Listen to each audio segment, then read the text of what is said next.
விண்ணைக்குலக அரசியல்ல நடந்த ஒரு மிகப்பெரிய பதட்டமான விஷயத்தை பற்றி தான் பார்க்க போறோம். பொதுவா வடகொரியா ஏதாவது ஒரு மிசைல் சோதனை செஞ்சாலே அமெரிக்கா, ஜப்பான், தென்கொரியான்னு எல்லா நாடுகளும் அலற ஆரம்பிச்சிடும். ஆனா இந்த தடவை கிம் ஜாங் உன் அவர்கள் செஞ்சிருக்கிறது சாதாரணமான விஷயம் இல்ல. ஒரே நேரத்துல 50 புதிய ராக்கெட் லான்ச்சர்ஸை அவரோட இராணுவத்திட்ட ஒப்படைச்சிருக்கார். இப்படி இதனை ஒப்படைக்கும் போது மேடையில இவர் பேசியிருக்கார். அப்படி பேசும்போது இவரோட முகத்துல மிகப்பெரிய ஒரு கம்பீரமும் கெத்தும் தெரிஞ்சிருக்கு. இவர் இப்படி பேச வச்சிருந்ததுக்கான காரணம், இந்த மிசைல்கள் சாதாரணமான மிசைல்கள் இல்ல. உலகத்தோட போர்க்களத்தையே மாத்தி எழுத போற அதிநவீனமான ஆயுதங்கள் என்பது அவருக்கு தெரிஞ்சிருக்கு.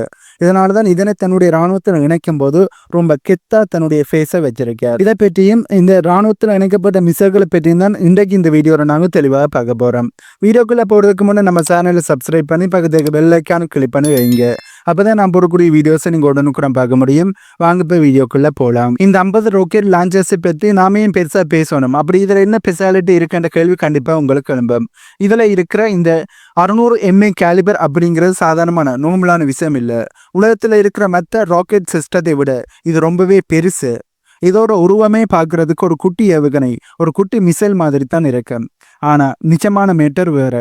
இந்த ராக்கெட்ல ஆர்டிபிஷியல் இன்டெலிஜென்ட், அதாவது ஏஜை தொழில்நுட்பத்தை வடகொரியா சேர்த்திருக்காங்க. யோசிச்சு பாருங்க, ஒரு ராக்கெட் ஏவினதுக்கு அப்புறம் அது தானாகவே யோசிச்சு நம்ம போற பாதையில எதிரியோட ரேடார் இருக்கா, எதிரியோட ஏர்பன் சிஸ்டங்கள் இருக்கா, அங்கே இருந்து நம்மளை சுட ஏதாவது மிசைல்கள் வருதா அப்படின்னு அதுவே அனாலிஸ் பண்ண.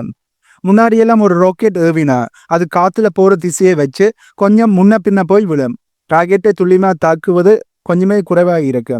ஆனா இப்போ அப்படி இல்லை. இதுல இருக்கிற அட்வான்ஸ் கைடன்ஸ் சிஸ்டம் மூலமா நாம எந்த புள்ளியை குறிவைக்கிறோமோ அங்கேயே போய் கச்சிதமா தாக்கி அந்த டார்கெட்டை நியூட்ரலைஸ் பண்ண. முன்னாடி இருக்கிற முதலெல்லாம் யூஸ் பண்ணி ராக்கெட் லான்ச்சர்ஸ் எல்லாம் நாங்கள் ஒரு இலக்கை குறிவச்சு தாக்குவதற்கு லான்ச் பண்ணினா அது முன்ன பின்னத்தான் போய்விடும். சரியா அந்த டார்கெட்டை குறிவச்சு அழிக்குமான்னு பார்த்தால் அதுக்கான வாய்ப்புகள் ரொம்பவே குறைவு. ஆனா இப்ப இதுல ஆர்டிபிஷியல் இன்டெலிஜென்டை இன்புட் பண்ணி இருக்கிறபடியா சரியா துல்லியமா அந்த டார்கெட்டை இது போய் தாக்கி அழிக்கும். அந்த அளவுக்கு இந்த ஆர்டிபிஷியல் இன்டெலிஜென்ட் ஆனது அனலைஸ் பண்ணி அதுக்கேற்ற மாதிரி செய்யப்படும். இன்னும் ஒரு முக்கியமான விஷயம் என்னன்னா இதோட மொபிலிட்டி, அதாவது ஒரு இடத்துல இருந்து இன்னும் ஒரு இடத்துக்கு இதை வேகமா கொண்டு போயிடலாம். ஒரு லாரியில எதுக்கிட்டு போய் டக்குன்னு நிறுத்தி ஒரு சில நிமிஷங்கள்ல ராக்கெட்டை ஏவிட்டு இந்த இடத்தை விட்டு கிளம்பிடலாம். அதாவது லான்ச் பண்ணி இடத்தை விட்டு டக்குன்னு வேறொரு இடத்துக்கு கிளம்பிடலாம்.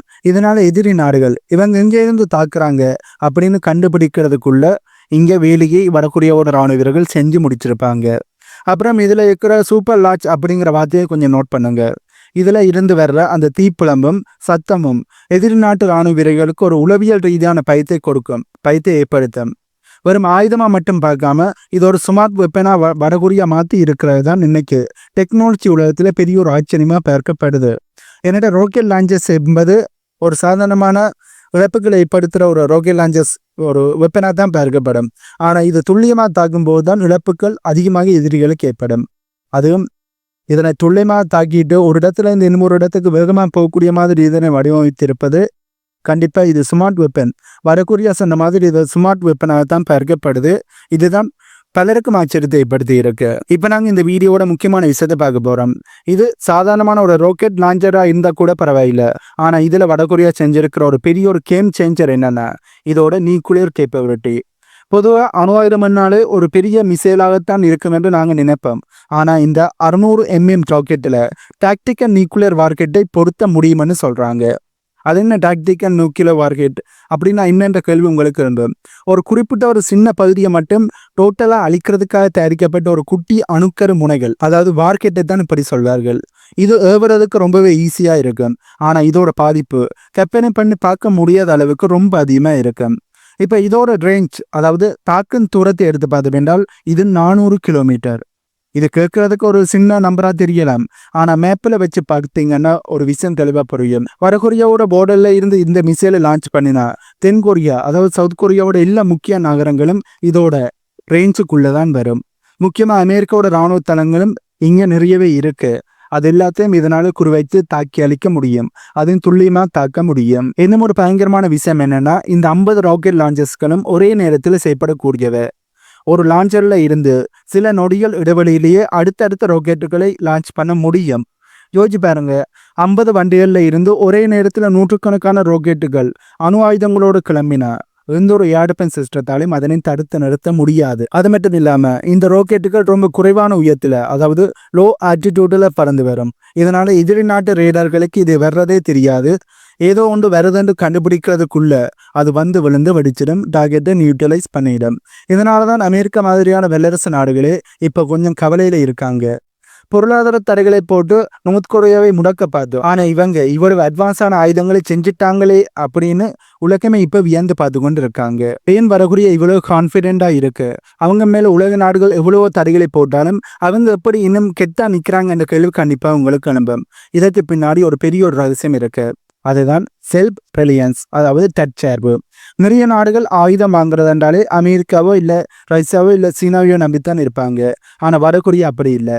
இந்த 600 MN ராக்கெட் லான்ச்சர்ஸில் இருந்து அதில் இருக்கிற AI சிஸ்டம் வரைக்கும் எல்லாமே அவங்களுடைய உள்நாட்டிலே தயாரிக்கப்பட்டது, அவங்க விஞ்ஞானிகளால் உருவாக்கப்பட்டது. இதை அவங்க மொழியில், அதாவது வடகொரியாவோட மொழியில் யுன்சே கொள்கைன்னு சொல்லுவாங்க. அதாவது நமக்கு தேவையானதை நாமளே செஞ்சுக்கணும், யார்கிட்டையும் கையேந்த கூடாதுங்கிறது தான் அவங்களோட பாலிசி. இதனால என்ன லாபம்னா, மற்ற நாடுகள் பொருளாதார தடைகளை போட்டாலும் இவங்களோட ஆயுத உற்பத்தி நிற்காது. எங்ககிட்ட காசு இல்லாமல் இருக்கலாம், ஆனால் எங்களை நாங்களே காப்பாற்றுற அளவுக்கு பலம் இருக்குன்னு கிம் ஜாங் உன் அவர்கள் இப்போ உலக நாடுகளுக்கு ஒரு மெசேஜை சொல்லியிருக்கார். முக்கியமாக அமெரிக்காவுக்கு சொல்லியிருக்கார் என்று சொல்ல முடியும். இப்போ நீங்கள் கேட்கலாம், ஆயுதம் இருந்தால் மட்டும் ஒரு நாடு பாதுகாப்பாக இருக்குமா அப்படின்னு. சர்வதேச அரசியலில் ஒரு கசப்பான உண்மை இருக்கு. எந்த ஒரு நாடு அணு ஆயுதமும் அதை ஏவுறதுக்கு சரியான டெக்னாலஜியும் வச்சிருக்கோ அந்த நாட்டை தாக்குவதற்கு எந்த ஒரு வல்லரசு நாடுகளும் அவ்வளோ சீக்கிரம் துணியாது. ஏனென்றால் ஒரு சின்ன தப்பு நடந்தால் கூட அது மிகப்பெரிய ஒரு அழிவில் போய் முடியும் என்பது எல்லாருக்குமே தெரியும். வடகொரியா தங்களை ஒரு நியூக்ளியர் பவர் ஹவுஸா மாற்றிக்கிட்டதுக்கும் காரணம் இதுதான். நாங்கள் யாரையும் போய் அடிக்க மாட்டோம், ஆனால் எங்களை அடிக்க நினைச்சா இந்த 50 ராக்கெட் லான்ச்சர்ஸ்களும் சும்மா இருக்காதுங்கிறது தான் அவங்களோட தற்காப்பு அரண். ஒரு பக்கம் பசி பட்டினி பொருளாதார பிரச்சனைன்னு செய்தியில் வந்தாலும் இராணுவ ரீதியாக அவங்க தங்களை ஒரு அசைக்க முடியாத சக்தியை நிலைநிறுத்தி இருக்காங்க என்பதுதான் உண்மை. அவங்க நிலைநிறுத்தி கொண்டிருக்கிறார்கள் என்பதை தான் நாங்கள் சொல்லணும். இப்போ நாங்கள் இந்த வீடியோட கடைசி பகுதிக்கு வந்துட்டோம். இவ்வளவு நேரம் நாம் பார்த்த அந்த 50 rocket launchers, AI technology, 400 kilometre range, இதெல்லாம் வெறும் ஆயிரக்கணக்கு மட்டுமில்லை, இது ஒரு பெரிய மெசேஜ். உலகத்தில் இருக்கிற மற்ற நாடுகள் எல்லாம் ஒரு ரூல்ஸை போட்டுட்டு நீ இதை பண்ணாத அதை தயாரிக்காதன்னு சொல்கிறாங்க. ஆனால் வடகொரியா அந்த ரூல்ஸ் எதையுமே மதிக்காமல் என் நாட்டு பாதுகாப்புக்கு எது தேவையோ அதை நானே செய்வேன்னு செஞ்சு காட்டியிருக்காங்க. இங்கே தான் மிகப்பெரிய ஒரு கேள்வியும் வருது. ஆயுதம் பெருகுகிறது, அதாவது ஆயுதங்களை அதிகரிப்பது அமைதிக்கான ஒரு வழியா இல்லை அழிவுக்கான ஒரு ஆரம்பமான கேள்வியில் தான் பல மத்தியில் நம்பியிருக்கு. ஒரு பக்கம் எங்ககிட்ட அணு ஆயுதம் இருக்கு, அதனால எங்களை யாருமே தொட முடியாதுன்னு வடகொரியா ஒரு பாதுகாப்பான வளையத்துக்குள்ள இருக்கிறதா நினைக்கிறாங்க. ஆனா இன்னும் ஒரு பக்கம் இதனால மற்ற நாடுகளும் போட்டி போட்டுக்கிட்டு ஆயுதங்களை தயாரிக்க ஆரம்பிச்சா இந்த உலகம் எங்க போய் முடியும், எங்க போய் நிற்கும் என்ற கேள்வியில் தான் பல மத்தியில் நம்பியிருக்கு. கிம் ஜாங் உனோட கையில இருக்கிற அந்த ரிமோட் கண்ட்ரோல் பட்டன் ஒரு நாட்டோட பாதுகாப்புக்காகவும் இருக்கலாம், இல்ல உலகத்தோட நிம்மதியை குலைக்கிற ஒரு விஷயமா கூட இருக்கலாம்.